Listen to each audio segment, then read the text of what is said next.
না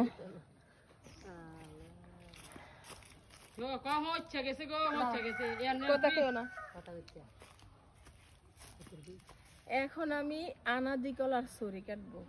আনাজি কলা তো রান্না করে খায়, তো দেখতে থাকো। আসো, এই যে এটা কাটবো।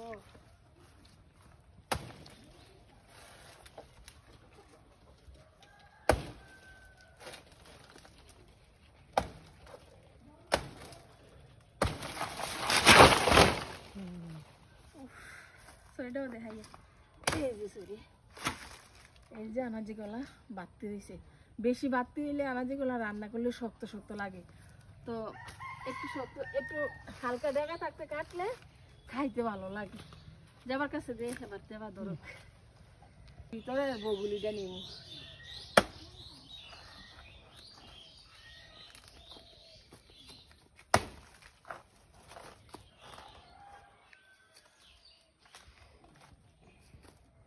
শক্ত আছে,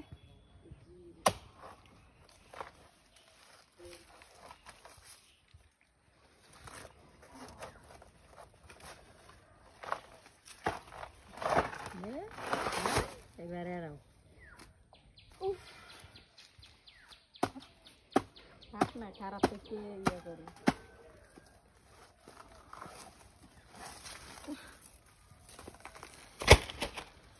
এখন বগলিটা উঠাই নিব।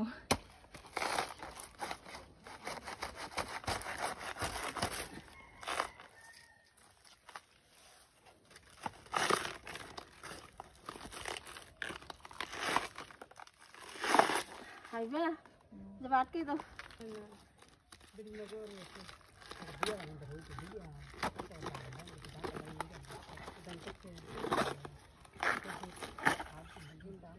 বন্ধুরা দেখো উঠাই নিছি, আর যাদের ডায়াবেটিস তারা এটা খাইলে উপকার, আর আর জাতীয় খানা দাও অনেক উপকার।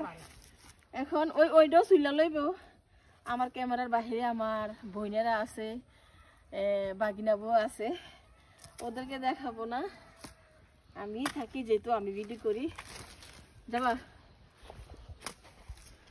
একদম নরম বন্ধুরা, ভাজি করলে অনেক স্বাদ হইব। তো এই কলাগুলো আমি একটু প্রসেস করে নেই, আর আমার ক্যামেরার বাইরে যারা আছে তাদেরকে দিতে হবে। আমি শহরে থাকি, কি হয়েছে তারা তো দেখাশোনা করে আমার জিনিসগুলা, দেখো না দেখে। আমি তো আইয়া আইয়া শুধু নিয়ে যাই। তো এই যে এগুলা কলা আর বগুলি, তো গ্রামের বাড়িতে বাগান করছি বিদায় এগুলা খেতে পারি।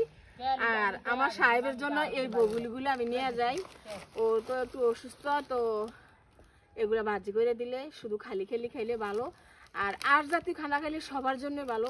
আর দ্বিতীয় কথা, ডায়াবেটিস যারা তাদের জন্য অনেক উপকার এই যে বগুলি ভিতরের এই যে এটা। আর কলা রান্না করে খাইলে যারা অসুস্থ কলা রান্না করেও পারা যায়, তো এই জন্য মূলত লাগাইছি খাওয়ার জন্য।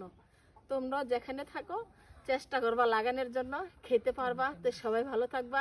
আর আজকের আমার ভিডিওটা যদি তোমাদের মাঝে একটু ভালো লাগে, লাইক কমেন্ট শেয়ার করতে ভুলবা না।